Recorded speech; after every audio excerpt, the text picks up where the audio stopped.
Isaiah chapter 9, verse 6. This week we are our text for this Sunday.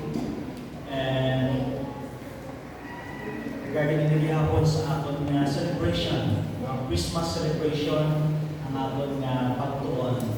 And last Sunday we tackled about our gifts, okay? Or the gifts of the wise men sa kay Lord Jesus Christ. And today, what are the gifts of the Lord Jesus to us? So ano na ang regalo sa Ginoo sa inyo?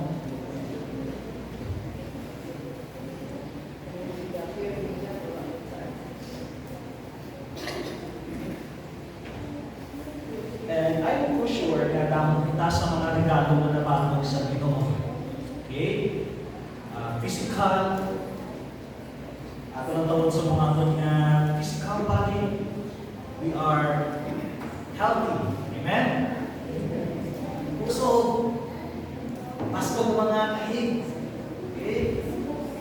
Able pa kita ka mag-walk, able pa kita ka mag-talk, mag-eat, no? Magkatudere, mag-serve sa Ginoo, kag makupod sa atong mga kabataan. Bless kita sa Ginoo nila.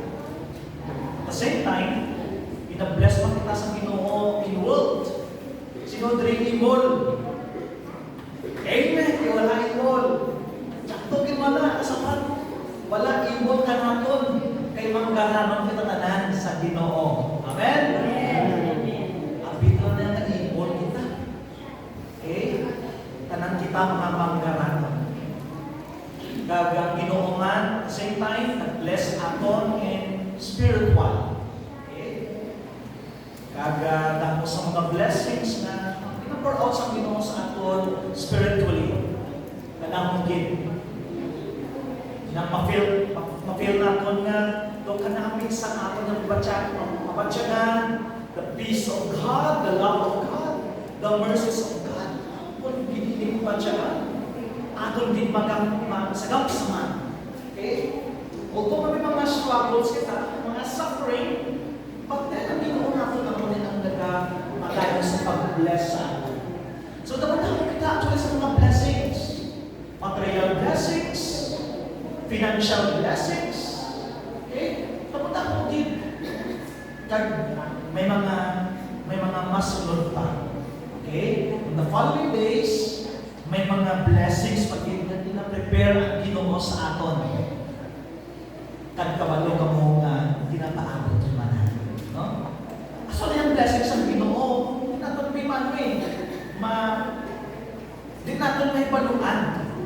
Kung sa ano maabot ang blessings ng Ginoo, ang muna ganin kung may arat kita sa mga unexpected blessing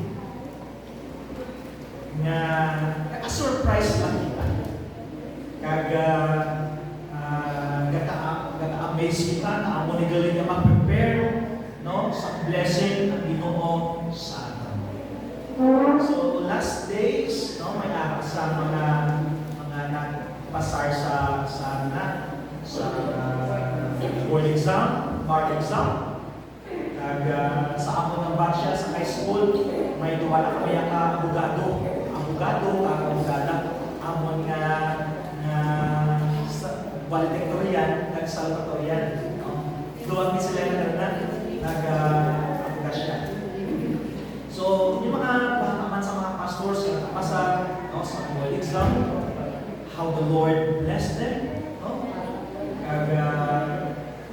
Siguro makahamba sila na amon ni ang pinakadako na regalo na nabakon ko sa sininga tuig. Bukod sa sininga siyempre. Ikaw, ano ang nabakon mo na dako na regalo sa sininga bulan? May ara? Kung wala kita sa may nabakon na dako na regalo, kabalo kita may ara kita sa dako na nabakon na regalo. That is the Lord Jesus Christ. Sa time na nagbatol kita kay Lord Jesus Christ, the greatest, the biggest gift ever, ara na sa aton. Kung wala ko pa nabatol ang greatest and biggest gift ever, subong pa na natin. Patunan na. Kasayang kalugon iwas ang hindi nga mga butang sa aton. No? So, dear young people, I'm so happy na hari ka mo sa mga aga. All the ladies, all the men, okay? Thank God for your life. Alam ko, sako ka mo. Grabe ang business nyo in school. Grabe yung mga assignments, requirements. But sa ko, some of you there sa inyo, seek ye first the kingdom of God. Kaya ang tanan ng mga bagay will follow. Okay? Will follow kung nato unahon sa Jesus. Even sa inyong mga katigulangan, sa inyong mga adult. No? Kaya muna ang hamba sa Ginoo, all Christians, seek ye first kingdom of God. So, dali sa ako na text, makita in Isaiah chapter 9, verse 6. Okay? Chapter 9 ba? Isaiah chapter 9, verse 6. Ato pasawang sintungan palihog, ang ining text, ako ng ining verse. The word of God said, ready, start. For unto us a child is born, unto us a son is given, and the government shall be upon his shoulder, and his name shall be called Wonderful, Counselor, Almighty God, the Everlasting Father, Prince of Peace. Let's pray, Lord. Bless our hearts as we ponder sa imong Ginoong pulong. Open it, and as we receive it, give us humble hearts na maging sensitive enough na to evaluate sa aming mga kapaliwan. Panalangin mo kami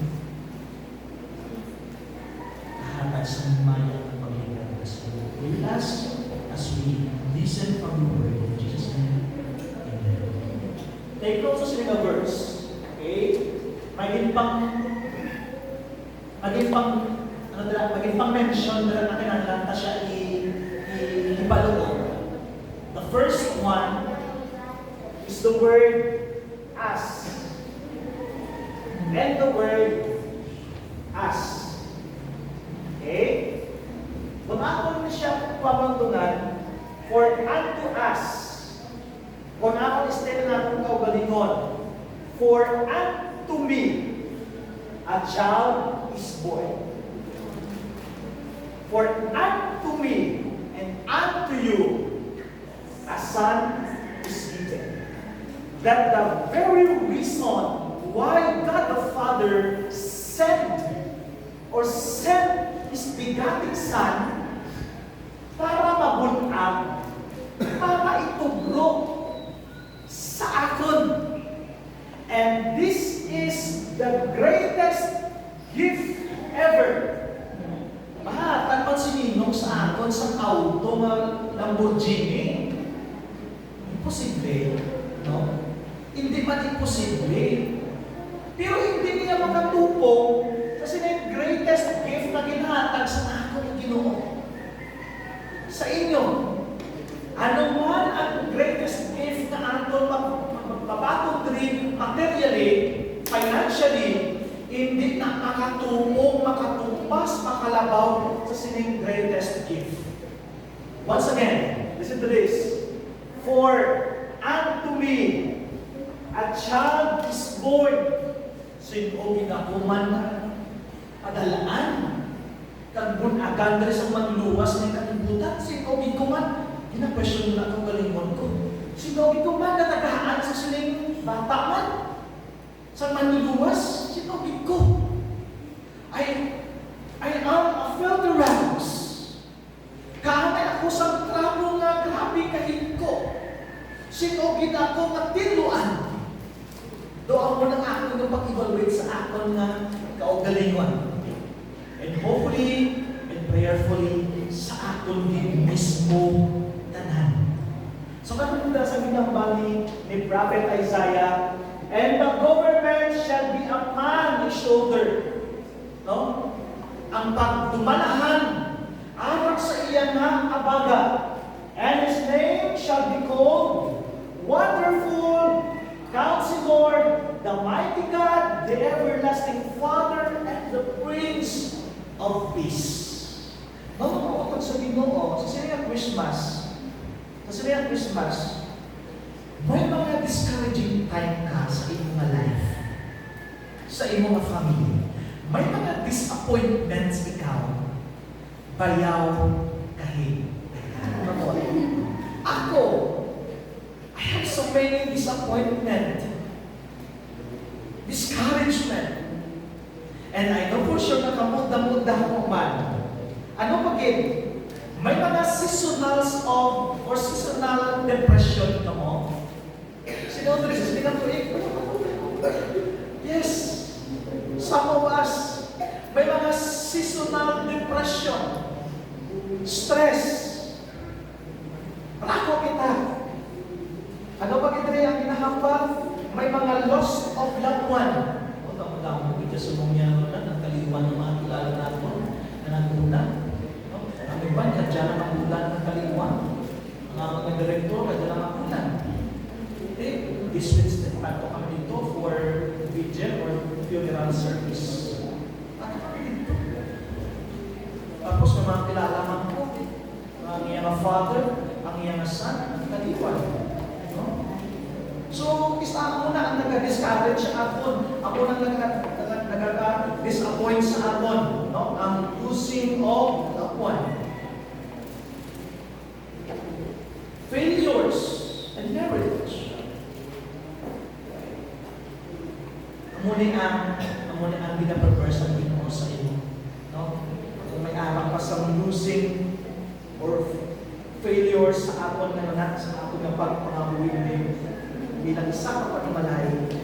May mga lack of finances, pressures. No? May mga pressures kita. But you know what? Hindi na siya manginubang sa ato na celebration sa Christmas. Because we believe Christmas is a time for worship, is a time for fellowship, to have joy in our hearts, to have peace, to love one another. Ano na siya ang celebration sa Christmas. Okay?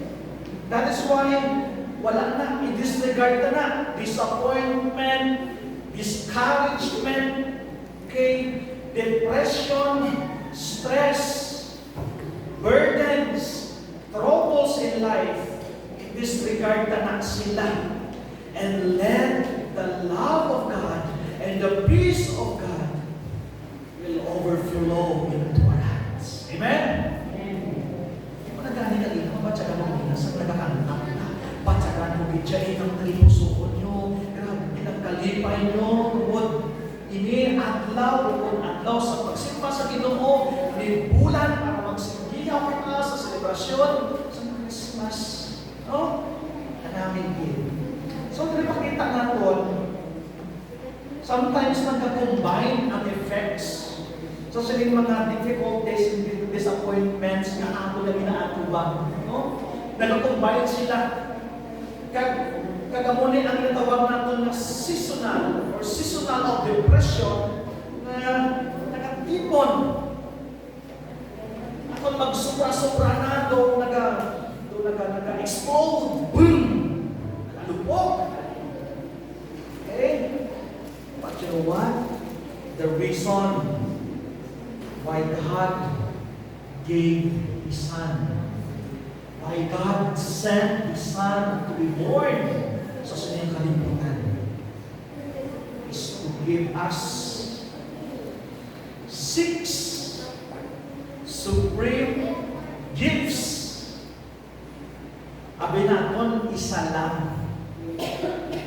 Gintagaan kita sang supreme gifts na dapat natin tandaan rin as we tackle about listening verse. Okay?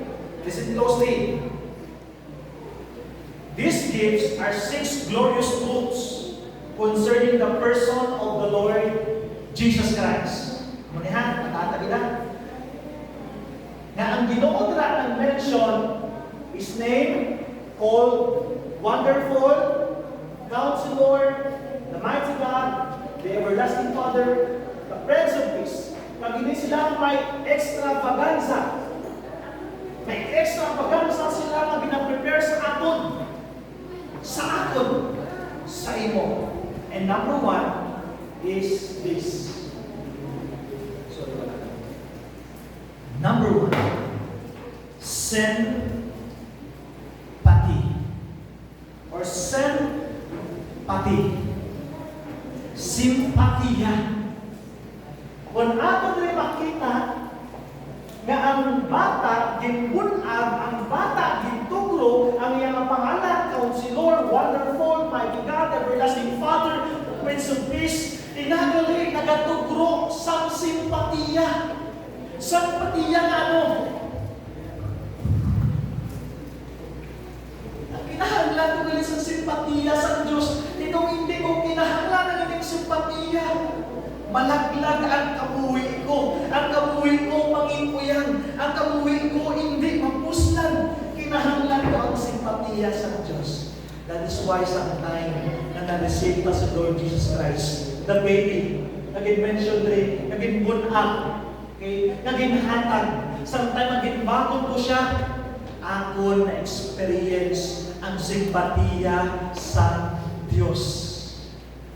Nga sometime na may araw kami ako sa discouragement, sa disappointment, para ako sa tungasang crisis, difficulties, ang simpatiya sa Diyos akon mabansyagan. Nang sa inyo, mabansyagan nyo man ang simpatiya sa Diyos? Harap ka sa sunod sa imo ang kwarto, your comfort zone, okay? Harap ka sa imo nga balay, ang isado, ito ginantang lupahan ka kaya hindi mo maintindihan tungod sa mga kabudlay na ginaabihan mo. Pero tungkol kay ang Diyos ara sa tupad mo nga nagasimpatiya. Gakahawasan kita. Gakadula sila. Okay? Kaya ginakuha sila sa aton nga Ginoo. Now, what is the word sympathy? Kung hindi ang mga meaning, ilang kayo kinahanglan ko kinahanglan na rin. Sympathy, it means feelings of pity and sorrow for someone else's misfortune. Kasamitan siya makita o kung ma-experiensyahan kung may naman dyan. No? Ano nga nagkasabi natin? Makadto kita sa mga namatyan, ang mga pitalata, kantuan pa sila, no? Kung nasubaan, pikpikon ta, pangamuyuan pa sila, buligan pa sila financially, tagaan pa sila sa mga kinanglanon, o ano na pwede na mabulig na sila, kaya nagapakita na nakita naga. And same thing to us, no? Sa aton na situation sa mong, I know for sure, lain kita sa situation. Lain kita sa mga ginaagyan sa kabuhi ta. But I know for sure na ang Ginoo ta ara sa aton nga tupad ng mga simpatiya.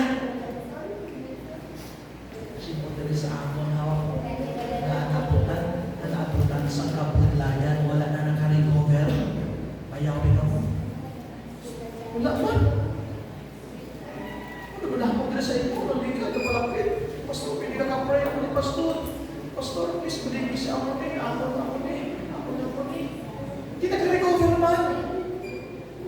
Because in the first place, ang nagasimpati sa aton, ang aton na Savior, the Lord Jesus Christ.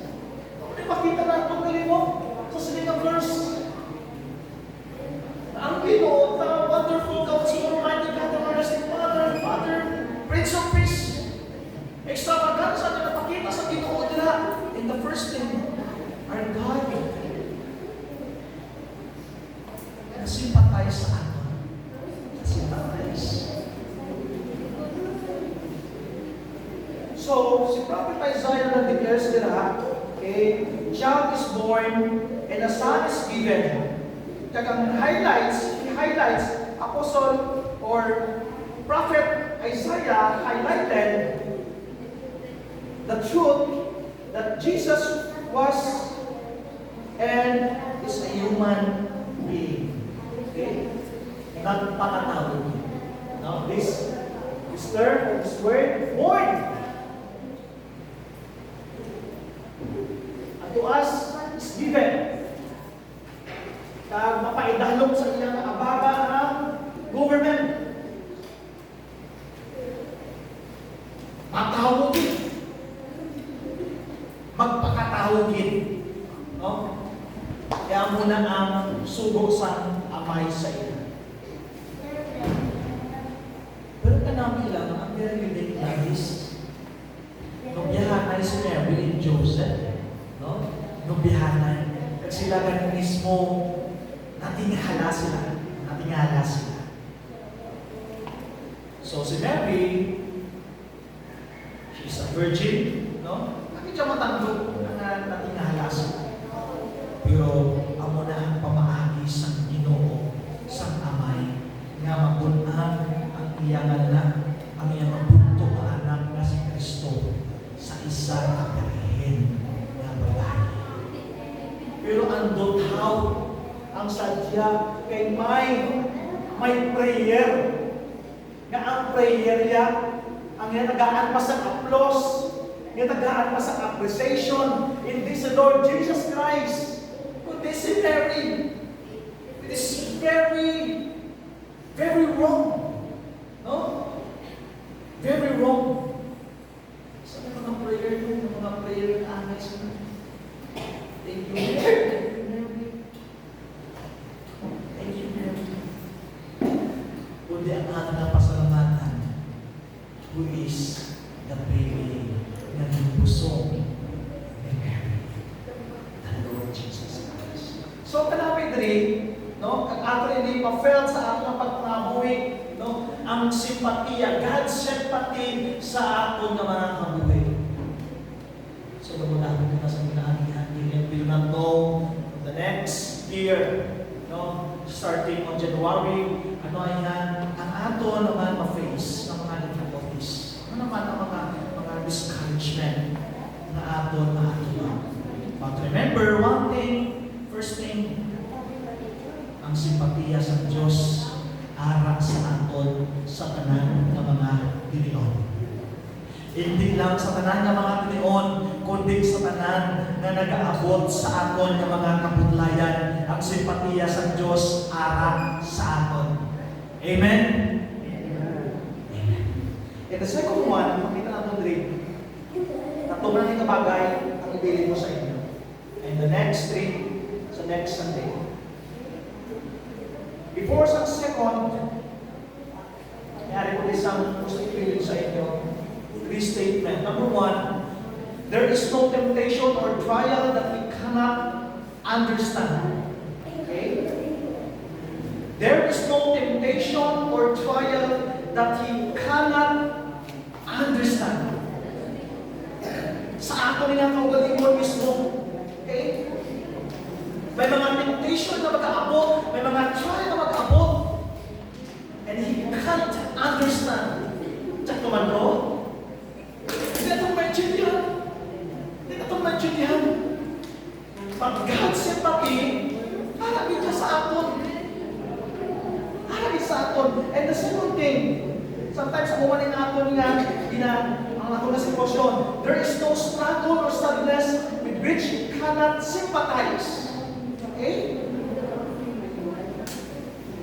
May mga kabutlayan, may mga kasubo. Okay?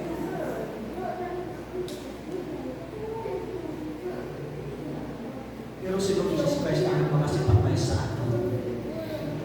Ako na galing isa, good person to person lang, no? Person to person lang, daw hapaw lang na ang pagbulong sa aton nga kabutlayan. Sa aton nga kagamok sa kabuhi niya sa aton nga kasubo, mahapaw lang. But with God's presence, with the Lord Jesus Christ, with the presence of our Savior, the Lord Jesus Christ, totally, automatically, nakaupawan kita. No? Ang ganito sa inyo, kung nag-ibig ka mo pula, no? Pray ka mo sa inyo, kahibig ka mo. After after you pray, ano nga matyagan mo? Nahawasan ka. Doon na huklas ang kalibutan na nagtaklog kanimo. Okay? Tungkol nga Ginoo nagasimpan tayo sa ato na struggles and sadness. And there is no hardship or difficulty for which He cannot provide strength to endure. Kamuning na lesson. Nga nag-endure kita. Tungkol nga ang Ginoo naton nag-provide sa strength. Nag-provide sa sympathy sa atin mo. And the second thing na makita natin rin, hindi lang itawag natin sympathy, but the second thing is supremacy. Supremacy. Makita mo na ang pinakamataas, pinakapit na sa tanan-tanan. The whole universe, the whole earth, all the planets, all the stars, all the people, all creations. This is a supreme, pinaka-supreme sa tanan. So makita natin rin ang supremacy sa Ginoo. Now, ano naman niya ang meaning sa supremacy? The word supremacy, the state or condition of being superior to all others in authority, power, or status. And as we can read, as we can see in the passage, in the text, for unto as a child is born, abilang nato niya tawo lang ini. No, unto as a son is given, abilang nato niya tawo lang ini. Kapag may dalong sa iyang nabaga ang inyong government, all the governments in the whole world, no, this is fully God and fully man. Amen? Jesus Christ is fully God and fully man.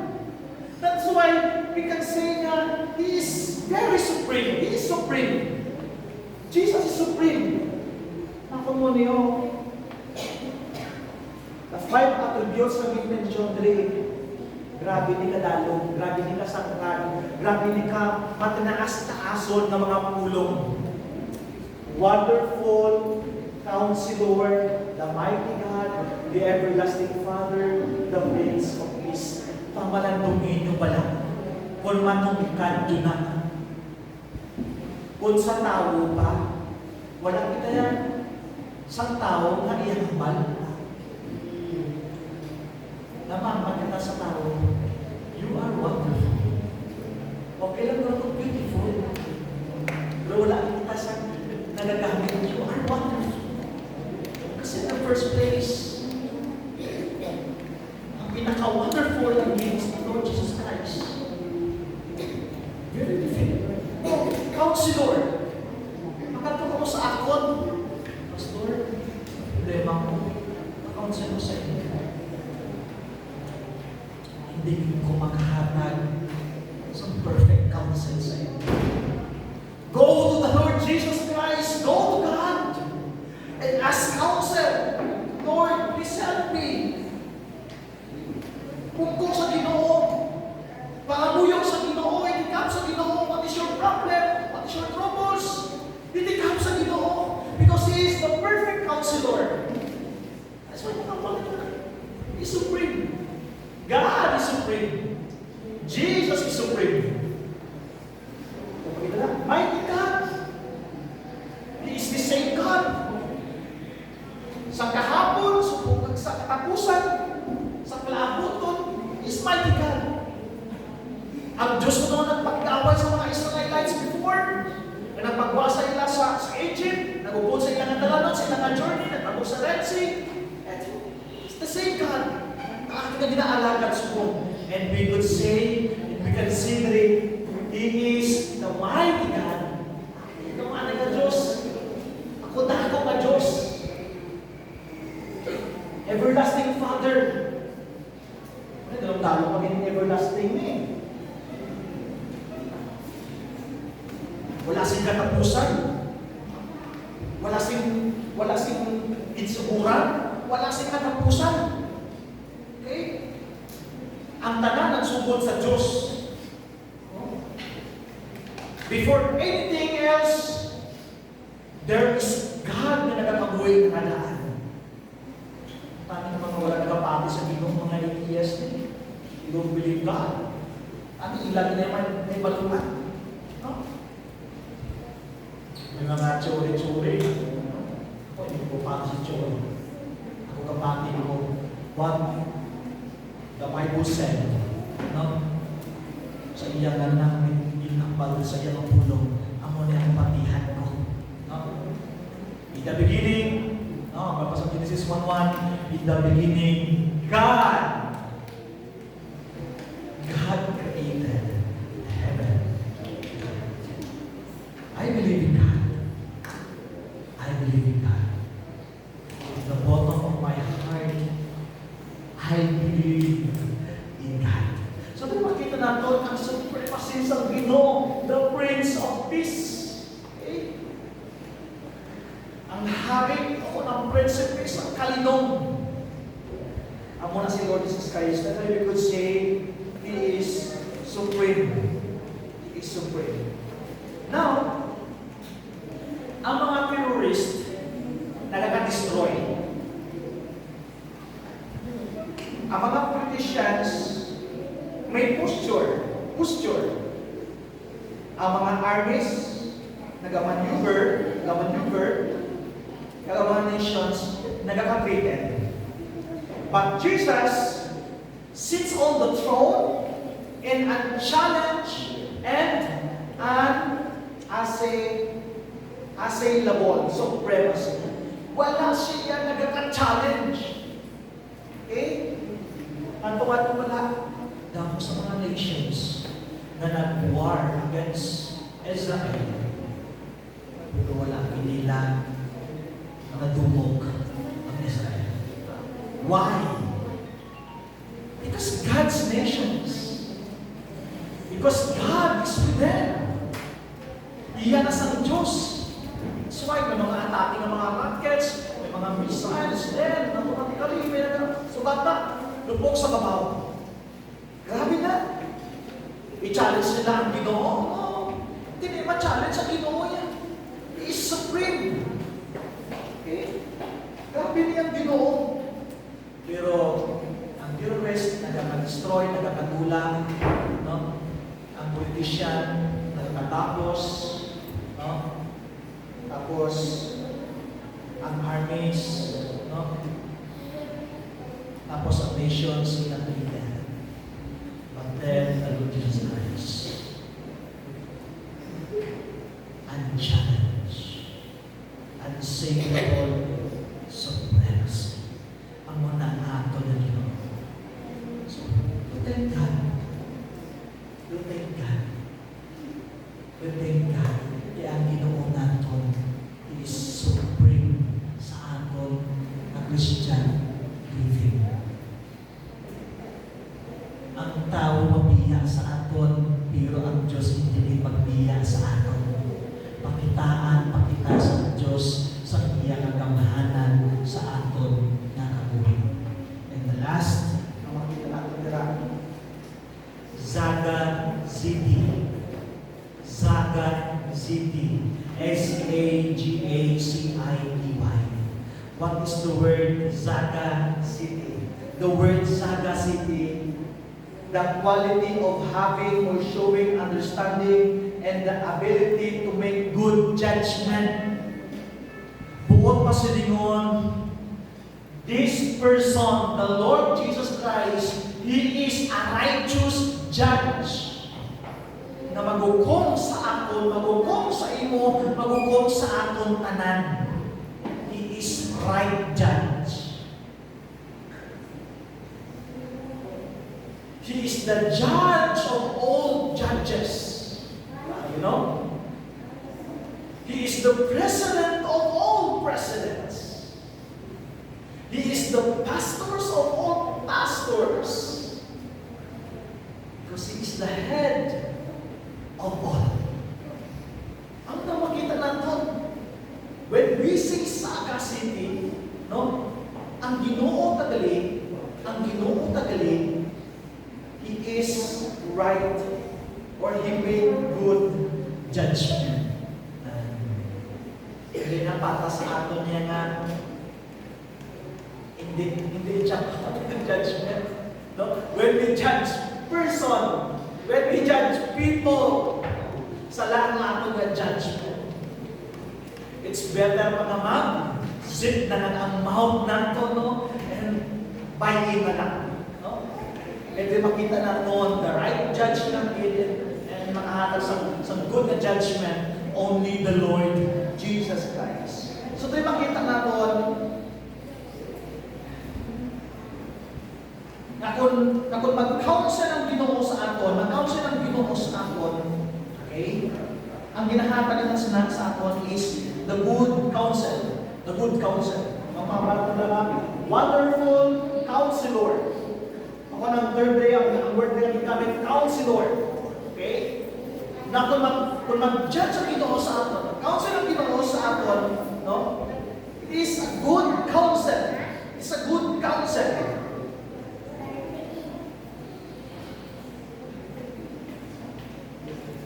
Situation na may naharap kita, napudlay magtago sila sa ating mga puso, napudlay ko. Kinahanglan ta ang presence ng Ginoo. Kinahanglan ta ang Ginoo na mag-speak sa ating mga puso, O Lord. Please counsel me, counsel my heart, Lord. I need you, I need you. Kung ako may tago, Lord, puntayan ko. Because we believe ang Ginoo nato is a righteous judge. He is a good counselor, wonderful counselor. That's why po sa Ginoo, may ara pa sa person na dapat na palapitan sa ato na kabuhi na is the Lord Jesus Christ. Si Kristo ng tanan. And I remember one time, sa ako sa seminary, gusto ko siya i-example is nakapal ko, is a good example again sa ako ng mga seminary student. Every morning na, aga pa na siya nabuntaw, 4 a.m. Wala na director. 4 a.m. mabugtaw na siya, mag-devotion. Basa Bible, mag-prayer.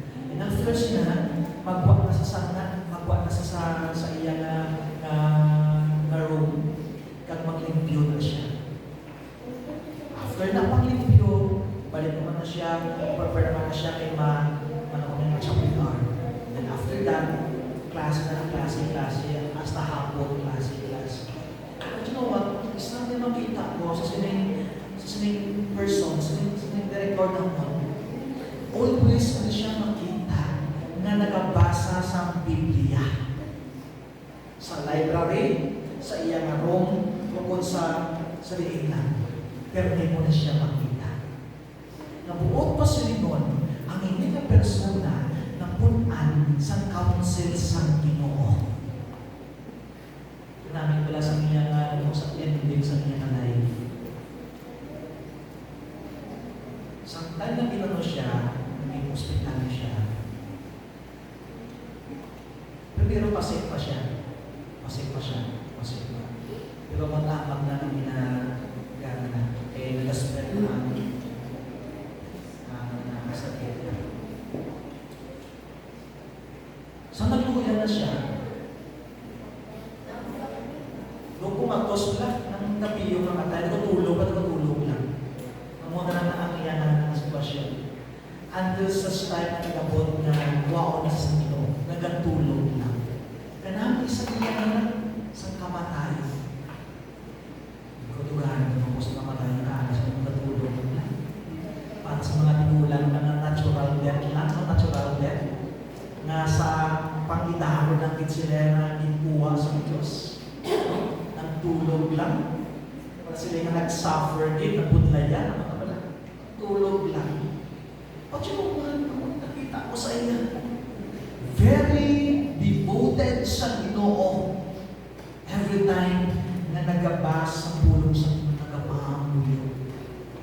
Because he believed that the counsel from the Word of came from the wonderful Counselor. Kung may arap pa sa pinaka-the best, pinaka-better na counsel na dapat na i-receive is from the Lord Jesus Christ, because He is wonderful Counselor.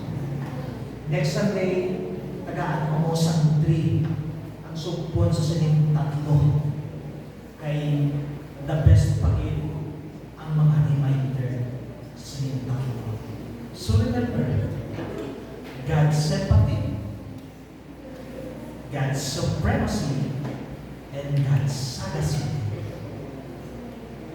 will be on us kung kita nag-ask, nag-alend sa kay Lord Jesus Christ to be with us. Remember, He is Emmanuel. It means God is with us. Sa ako nila ng daily devotion, always wala niyang putang sa babaw, ano ang date? God is with you today and your family. Because we believe in Emmanuel. God is with us. May the Lord bless His word to our hearts. Let us pray. Lord, we thank you for your word. Isa iligin mo sa mga greatest reminders sa amon sa sininang tuwing. Nagasimpatize ka sa amon, Lord, every time ng mga discouragement kami, every mga disappointment kami. We have troubles in life. We are in the midst of crisis. Lord, amon di pa ba dyan ka nagasimpatize ka sa amon? And malaman ng Lord na you are supreme. You are supreme. Kabalan ng Lord niya, you are the right judge. And even Lord, naman counsel ka sa amon, Lord, tutulong ina sa amon mga puso. Hindi ko salamat din sa sininga alam, pinatulong sa amon as we celebrate sa sining Christmas.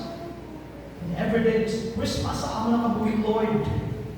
Si Lord Jesus Christ. Amon i-applause, amon i-appreciate, amon Ginoo i-praise, i-bless sa amon Ginoo na mga kabuhi, even sa the church. So Lord, bless our hearts. Gabay Panginoon yung mga pulong will remind sa amon sa tayong harap Panginoon sa mga pagpapalayan. In Jesus' name, Amen. Thank you, and once again, good morning. Sa sinimang time,